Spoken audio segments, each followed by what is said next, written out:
Hola, ¿qué tal? Una vez más, bienvenidos a otro video más de Infórmate con los expertos. Hoy con un programa un poquito distinto, vamos a estar haciendo preguntas y respuestas. Vamos a estar básicamente respondiendo muchas de las preguntas que nos dejan en los comentarios y para eso tenemos al señor Hugo Álvarez, especialista en hipotecas, que como ya saben siempre nos acompaña para responder un poquito más en detalle todo lo que tiene que ver con préstamos de hipotecas.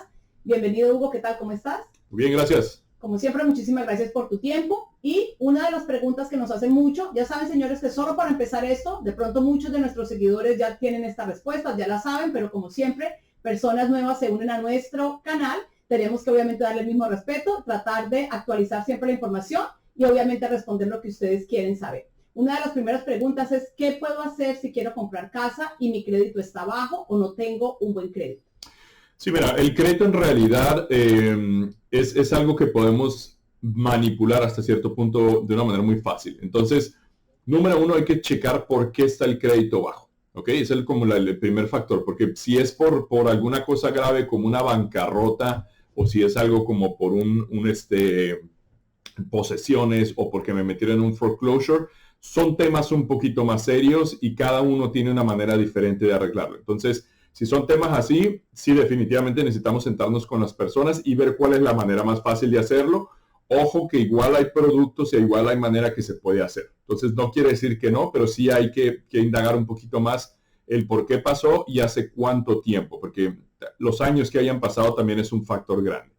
Si por la otra razón que haya sido, no es por algo tan grave como una bancarrota o una reposición grande de vehículo, o un foreclosure que nos quitaron la propiedad o algo así, se fue a subasta, un short sale, algo así. Si es más que nada cuentas tardías, a veces pagué tarde, le serví de cosigner a alguien, tú sabes, a veces que le sirve una cosigner a alguien y no paga la otra persona el carro, cualquier otra cosa. Entonces, si es por cosas así, es mucho más fácil arreglarlo. Hay maneras en las que podemos hacer que la gente se pueda meter, por ejemplo, como usuario autorizado en algunas de las tarjetas.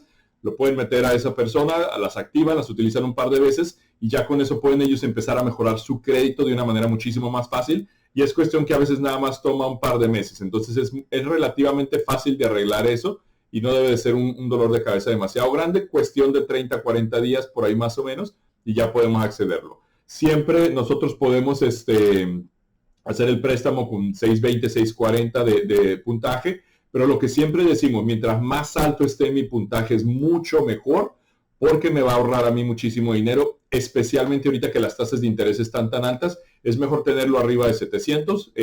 Volvemos a lo mismo, nosotros lo checamos, les ayudamos y lo importante, nosotros no les cobramos a la hora de decirles cómo van a arreglar el crédito, porque sabes que también hay muchas compañías que se dedican a eso. Correcto. Y está bien, te digo, cuando es algo ya muy en detalle, cuando es algo de que les tienen que quitar algo de una bancarrota, algo así, a veces sí es recomendable utilizar una de esas compañías porque se necesita un poquito más del proceso más largo y en más detalle lo que se le tiene que hacer.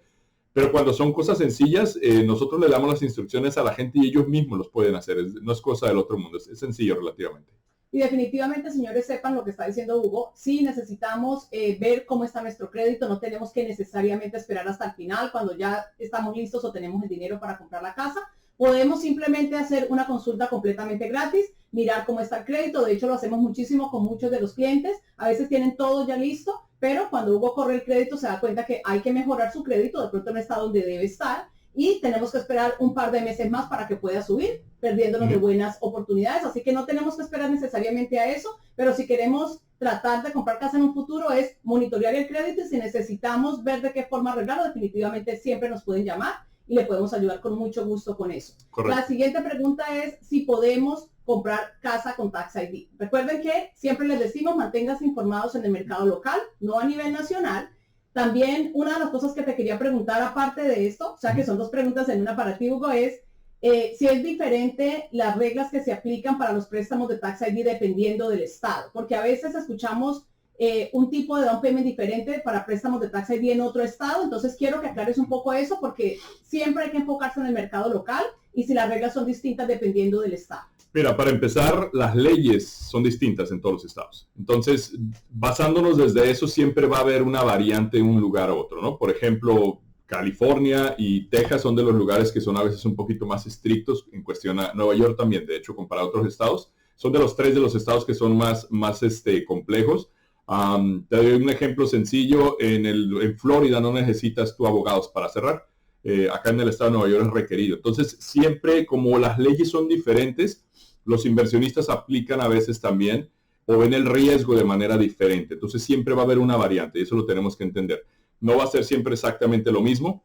Muchas de las cosas que decimos acá en el canal pueden aplicar de repente el 80, 90, 95% en cuestión general, pero claro, siempre va a haber cosas que pueden variar porque los inversionistas van a aplicar las reglas de diferente manera, lo que ellos le llaman los guidelines. Las guidelines son las reglas que ellos ponen. Entonces, sí puede haber una variante en cuestión a cuánto dinero se necesita, cuál es el crédito mínimo que se aplica y muchas cosas más, ¿no? Entonces, sí puede haber un poquito de variante y tiene razón, siempre es mejor que nos informemos con gente que es experta en esa área. Por eso nosotros hablamos muchísimo de Long Island, porque es el área que más manejamos acá en Nueva York. La otra pregunta que me estabas haciendo en cuestión a Tax ID, sí, claro, todavía están abiertos los préstamos de Tax ID, lo seguimos haciendo. Lo único que necesita la gente en realidad es, número uno, tener algo de puntaje de crédito. Tú sabes, muchísima gente tiene tarjetas de crédito y las ha abierto y ha estado manejando, ha comprado carros inclusive con los Tax ID. Entonces, que tengamos un puntaje de crédito. La segunda cosa que necesitamos, que es requerido siempre, es un pago inicial. Ese sí es un poquito más alto, es un poquito más difícil de conseguir porque es el 20%. Entonces, el 20% se necesita el precio. Un ejemplo, una casa de $500,000, vamos a necesitar $100,000 para comenzar. ¿Ok?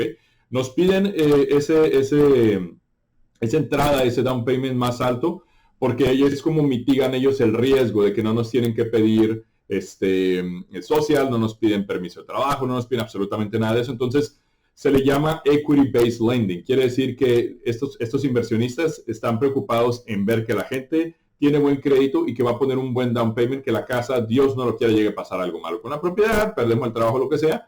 Ellos pueden recuperar su dinero porque la casa va a tener bastante plusvalía, va a tener equity a la hora de que llegase a haber algún problema. Entonces, es como mitigan ellos el riesgo. La otra cosa que también nos sirve para saber, la tercera cosa es que es una ventaja de este tipo de préstamos. No necesitamos mostrar necesariamente nuestros taxes, que es una diferencia grandísima, ¿ok? Porque yo puedo tener, por ejemplo, un negocio y me dedico, no sé, a la construcción. Entonces sabemos que a veces no reportamos todo lo que ganamos en efectivo, ¿no? Normal. Entonces, a la hora de mostrar los taxes, mis taxes pueden estar bajos, pero en realidad yo estoy haciendo un poco más de dinero en efectivo o en trabajos que estoy haciendo con la gente.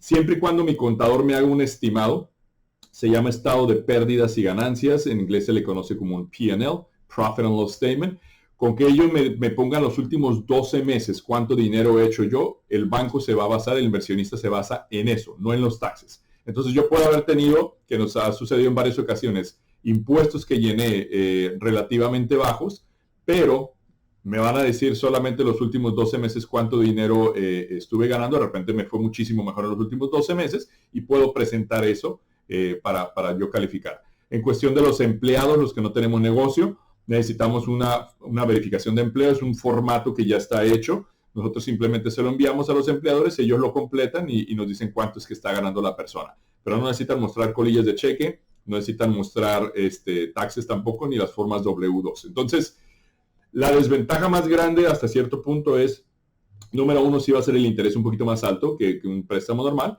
Y número dos, el pago inicial va a ser del 20%. Pero nos ayuda mucho con que no tenemos que mostrar los impuestos, no tenemos que mostrar W2, no tenemos que mostrar colilla. Entonces, hay cosas buenas y malas, como todo. Tiene ventajas y desventajas ese tipo de préstamos, pero toda la gente que está utilizando ahorita el préstamo de Tax ID, los estamos procesando sin ningún problema. Hablando de inversionistas, siempre hablamos de préstamos convencionales, no convencionales, como uno de estos es el de Tax ID, y tienes otros productos de no convencional, y siempre hablo de inversionistas. La gente se confunde un poco y me han hecho una pregunta. El banco, inversionistas, ¿cuál es la diferencia? Explícanos un poquito más para que la gente lo tenga en claro. Ok. Y mira, yo creo que es sucedido y nosotros cuando tenemos amigos, familiares, les podemos preguntar, gente que ya haya tenido casa, y ellos mismos nos van a decir que a veces estaban pagándole a un banco y de repente me cambió el banco al que le voy a pagar, ¿no? Me llegó una carta, me dijeron ya no me vas a pagar a mí, la deuda se la pasamos a alguien más y va a ser esta otra persona a la que le tienes que pagar, ¿no? Pueden ser nombres como no sé, de repente yo empecé y cerré con Chase y después ya está que Mr. Cooper o está algunos Nation, un montón de bancos que están ahí. Lo que pasa es de que uno de los papeles que firmamos nosotros al principio, uno de los más importantes se llama la nota. La nota es la promesa legal que yo le voy a dar al banco donde estoy cerrando, que le digo, yo te voy a pagar a 30 años fijo X cantidad de dinero por X cantidad de interés. Entonces, esa nota es un contrato que yo estoy haciendo con el inversionista que me está dando o el banco que me está dando en realidad el dinero. Esa nota en este país, como se maneja la economía, es un instrumento que se puede comprar y vender. No me va a cambiar los términos a mí como comprador, porque ya lo tengo todo yo en blanco y negro, yo ya firmé ciertos términos, pero si algún banco de repente necesita liquidez, ¿qué quiere decir? Si yo soy un banco que está haciendo muchos préstamos, de repente ya como que se me está acabando el dinero porque no es eterno, ¿no? Claro, tenemos que coger liquidez otra vez. Agarran un montón de esas notas y crean, pueden vendérselo a inversionistas privados o crean lo que se le llama mortgage-backed securities, que tiene ya que ver un poquito con Wall Street e inversiones que hacen con ellos. Hacen securities que se les llaman y con eso ellos pueden financiarse otra vez. Entonces vuelven a agarrar liquidez, venden las notas, agarran dinero otra vez y ya empiezan ellos a poder prestar dinero. Entonces siempre hay un ciclo que se está haciendo con eso.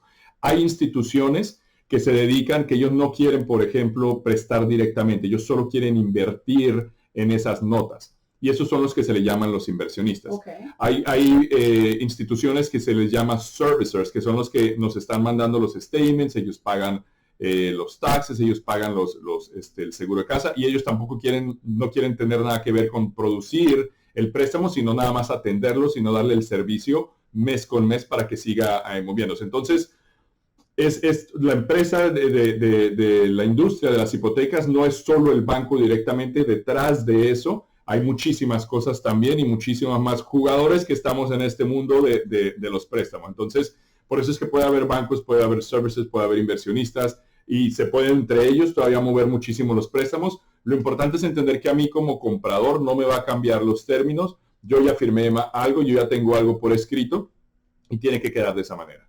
O sea que solo para estar claros, no necesariamente porque empiezan el préstamo contigo y 2-3 meses después nos pasa a todos, nos llega ya el pago con otro banco, nada va a cambiar en los términos, siempre va a seguir el mismo pago de la hipoteca y del interés, no importa qué, simplemente otro inversionista, otro banco, otra institución lo compró, pero nunca va a cambiar eso.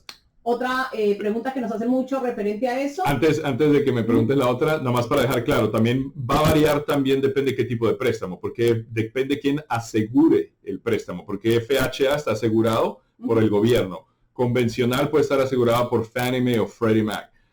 Y los que estamos viendo como los de Tax ID, que se llaman Non-QM, Non-Qualified Mortgage, son diferentes. Entonces también dentro de ese movimiento que hay áreas diferentes de a dónde se van a quedar. Y a veces cuando hablamos como de los inversionistas es porque hay gente que, te digo, se especializa en cierta área, cierto tipo de préstamos o ciertas seguridades en cuestión a cuando arman esos paquetes. Por eso es que se hace un poquito más complejo, sí. Pero en realidad lo que tenemos que entender es hay toda una industria, un mercado de préstamos y lo importante es de que yo como comprador es una ventaja para mí que exista esa competencia entre ellos porque me beneficia a mí para que pueda obtener las tasas un poquito más bajas y a mí no me van a cambiar los términos que yo tengo al principio. Lo más importante para saber es que nada va a cambiar, no importa que cambie prácticamente el inversionista que esté comprando el préstamo.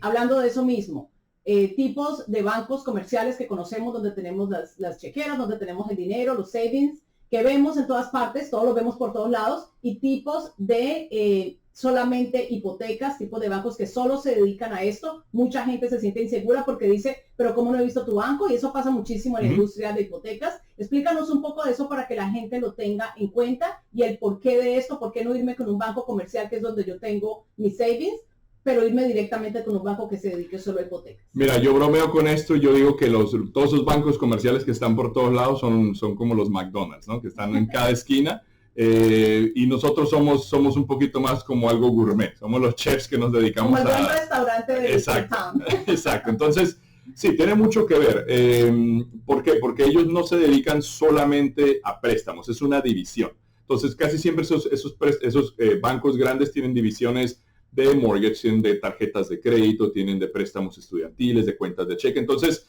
abarcan mucho, no son especialistas en realidad en lo que estamos haciendo nosotros. Una de las ventajas también de tipo de préstamos, porque puede haber, se le llama retail, que es directo al consumidor, puede haber lo que se llama correspondent lending, que nosotros estamos haciendo los préstamos, nosotros mismos los estamos aprobando, tenemos nuestros propios underwriters, pero estamos utilizando o sea, finalmente el inversionista, que es lo que estábamos hablando, de algún banco grande, ¿no? Entonces, por ejemplo, la ventaja de utilizarme a mí en lugar de un banco de esos grandes es la variedad de préstamos y la tasa de interés. ¿Por qué? Porque es lo mismo prácticamente que si una persona se va por todo Long Island yendo con todos los bancos grandes, credit unions, a preguntar a todo el mundo para ver cuáles son los préstamos disponibles que hay. Porque no todo el mundo va a tener exactamente las mismas facilidades. El ejemplo más claro, más sencillo es lo que estábamos hablando hace 2 segundos. Los de Tax ID no los hace casi nadie. Entonces, si tú vas a cualquier banco grande, jamás en la vida te los van a poder hacer. Nosotros sí. ¿Por qué? Porque utilizamos inversionistas que se dedican solamente a eso. Otra cosa, por ejemplo, tipo de propiedades. A veces hay algunos inversionistas que son mucho mejores, por ejemplo, para hacer los co-ops que hacer los de familia normal. Los que son detached, single family, o sea, que son una casa normal acá en Long Island. Entonces, todo eso tiene un juego, tiene que ver. Y todo eso nos ayuda a nosotros como compradores de que vayamos a un lugar donde, uno, son expertos en eso y dos, tienen más programas y más facilidad de conseguir una mejor tasa de interés. Y algo que también es importante entender, la gente que trabaja en general en esos bancos grandes no tiene ni siquiera licencia. Ellos es gente que nada más se meten bajo el umbrella de la licencia comercial de ese banco, pero ni siquiera tienen licencia para hacer lo que estamos haciendo de mortgage en este caso. Nosotros somos muchísimo más regulados por el Estado y a nivel federal también. Nos checan absolutamente todo, desde no puedo tener, por ejemplo, yo mal crédito, ni siquiera no puedo tener un récord criminal. Nos revisan demasiado y se aseguran que la persona que estamos al frente en esto tengamos todo bien en línea para poder dar un servicio también bien a la gente. Se dio hace muchos años, después de lo que pasó en el 2007-2008. Hubo requerimientos también antes de eso para las licencias también, porque hace 18, 19 años no existían ni siquiera requerimientos de licencia. Cualquier persona podía hacer un préstamo de mortgage y se fue regulando un poquito más. Lo que te puedo dar como un poquito más como similitud en cuestión a regulaciones es como los seguros, porque antes también los seguros eran un poquito más relajados, ya se puso todo un poquito más, más controlado, más estricto con todo, lo cual la verdad ha sido muy bueno para la industria porque saca mucha gente que no debía haber estado haciendo negocios. Excelente. Obviamente una de las preguntas más comunes, nos la siguen haciendo y tenemos que seguirla respondiendo. ¿Cuáles son los requisitos si es que quiero comprar una casa con cualquier tipo de préstamo? ¿Cuáles son las 3 cosas que necesito? 3. Ingresos. Siempre los ingresos es lo más importante. Mientras yo tenga mis ingresos más altos, voy a tener más alta la calificación. ¿Cómo a veces podemos contrarrestar? Porque ahorita ya para comprar una casa necesitamos arriba de $100,000 para poder nosotros calificar. A veces no los estoy mostrando yo, pero puedo hacerlo yo, puedo hacerlo con mi pareja, puedo hacerlo con algún otro familiar. A veces se juntan padres, hijos que ya son adultos también a comprar. Entonces, mientras más cosigners, mientras más seamos nosotros, es mucho más fácil llegar a ese número de ingresos. No necesariamente tiene que ser el caso siempre. Todo vamos a ver de repente dónde quieran comprar, porque el área tiene mucho que ver con los precios y los taxes de la casa. Cuánto dinero tengo disponible para poder comprar la propiedad, cómo está mi crédito, o sea, va a haber ya todas esas variantes, ¿no? Para poder determinar, pero siempre la gente nos dice, ok, tengo una, 2 o 3 opciones de propiedad y dónde quiero comprar, o sea, el tipo de área donde quiero estar. El ejemplo que siempre damos, por ejemplo, en Nassau County, son muchísimo más altos los taxes y los precios de la casa. A veces nos podemos comprar la misma propiedad acá en algunas áreas de Suffolk por $100,000-$150,000 menos y con taxes que son 1/3 a veces o 2/3 de lo que están pagando allá. Entonces, todos esos factores juegan. Pero el primero, siempre el dinero. Mientras más dinero yo puedo mostrar, el banco me va a prestar más dinero. El segundo factor, crédito, lo que estábamos hablando. Mientras mi crédito esté más alto, muchísimo mejor. El crédito, para hacerlo un poquito más simplificado, son 2 factores. Uno es el puntaje que yo tenga. Pero 2 también, que es muy importante, es saber cuál es el historial que tengo en el crédito. Porque cuando nosotros metemos un préstamo, aparte de que hay un ser humano que lo está revisando, que se llama el underwriter, también está un sistema que se llama Desktop Underwriter, que es un software, es un programa que nos está revisando todo. Y uno de los requerimientos que ellos siempre quieren ver ahí como un mínimo es que tengamos un par, por lo menos, de cuentas por 1 año o 2 años, más o menos.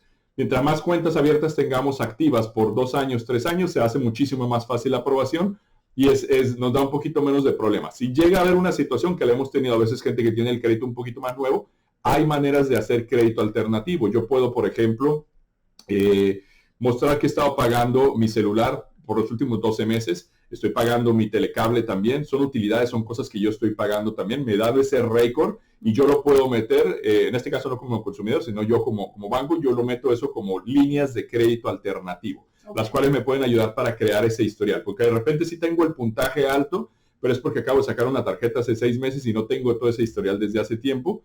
Pues luego a lo mismo, el crédito no me preocupa demasiado porque hay maneras de cómo arreglarlo. Y la tercera cosa que necesitamos es dinero. El dinero nos sirve prácticamente para el down payment, el pago inicial que tenemos que hacer y los costos de cierre. Si no tengo suficiente dinero en este momento, porque eso nos está pasando a veces, tenemos el ingreso, tenemos el crédito, pero no tenemos suficiente dinero. ¿Qué puedo hacer si es que no tengo suficiente dinero para comprar? Pedirle prestado a Catherine, porque ella les va a prestar. Hay opciones, siempre las ha habido. Nosotros como compradores podemos financiar parte o un buen porcentaje de los costos de cierre. Siempre ha estado disponible desde hace muchísimos años. Eso se llama Seller's Concession. Nos ayuda eso a nosotros poder financiar. En el mercado que hemos estado después de la pandemia, después del 2020, ha sido casi imposible. ¿Por qué? Porque había muchísima gente queriendo comprar la misma propiedad. Cuando yo llego, por ejemplo, a una casa y le digo a un vendedor que está vendiendo una casa en $500,000 y le digo, yo te compro la casa, pero dame $10,000 de Seller's Concession, ayúdame con un poquito del costo del cierre. Entonces el vendedor ya no va a recibir esos 500, va a estar recibiendo $490,000. Quiere decir que entonces a él la oferta que le estoy dando es un poquito más baja. No ha funcionado en estos años. ¿Por qué? Porque llega todo el mundo ofreciéndole ya no 500, le ofrece 520, 550, 570. Entonces jamás me van a hacer caso a mí en un mercado que esté tan fuerte, sí, de compradores tan competitivo, si yo estoy haciendo concesión. Se están calmando las cosas. Número uno, ya no estamos viendo que los vendedores están exigiendo unos precios tan exorbitantes. Obviamente el mercado se está calmando en cuestión de la cantidad de compradores que hay buscando casas. Entonces es buen momento para mí, si yo quiero o necesito un poquito de ayuda con esa concesión, para empezar a tratar y ver qué tanto me puede ayudar. Tengo que ser un poquito más flexible con la propiedad. ¿Por qué? Porque tiene que ser a veces una propiedad que ya está 30 días en el mercado, una propiedad que a lo mejor necesita un poquito de trabajo, pero por lo menos nos ayuda a dar ese paso de dejar de estar pagando renta y poder meterme en una casa, negociando un poquito más con el vendedor y dando el brinquito para poder cubrir ese gap, esa diferencia que hay de dinero en lo que necesito para el cierre. La pregunta más popular de los 2 últimos años. ¿Es este un buen momento para comprar casa? Siempre el mejor momento es cuando estemos listos, porque tenemos que verlo de 2 maneras. Número uno, y esto es algo que la verdad es curioso, porque siempre nos habían dicho, sobre todo me acuerdo de varias personas que en el 2019 nos hacían muchísimo y decían, se están subiendo mucho las casas, y nosotros siempre le decíamos, van a subir más. Antes de la pandemia. Antes de la pandemia, sí. Y me acuerdo muchísimo de un cliente que no me acuerdo su nombre, pero cerró en Riverhead. Yo creo que la casa ahorita se le duplicó en precio. 350, una casa nueva, una construcción nueva. Hace 3 años. Hace 3 años. Entonces, y ese es un ejemplo perfecto, ¿no? Entonces, esa misma gente nos hacía la misma pregunta. Si vamos con el ejemplo de él, por ejemplo, número uno, se ganó $350,000 en la casa, simplemente por vivir ahí. Exacto. Número dos, el dinero que está él pagando mensualmente, ya no lo está pagando en renta, es para su propiedad. Entonces la deuda también en esos 3 años ya le bajó. Entonces, ¿qué tanto me conviene o no me conviene? Cuando hay esa combinación ahorita de precios altos con intereses altos, obviamente no se va a ver tan bien como lo estábamos viendo precios de la mitad de precio con intereses que estaban al 3-4%, una cosa así. Pero la diferencia de hacer eso a rentar, y es un video que ya sacamos hace poco también, los invito a que lo vean también. Hicimos toda la matemática con eso, cuál es la diferencia exactamente, porque viene a números a final del cuenta, ¿no? Y dimos un ejemplo en una propiedad. Si yo me meto en un high ranch, empiezo a cobrar algo de renta y la diferencia la pago yo comparado con todos los meses que voy a estar pagando renta.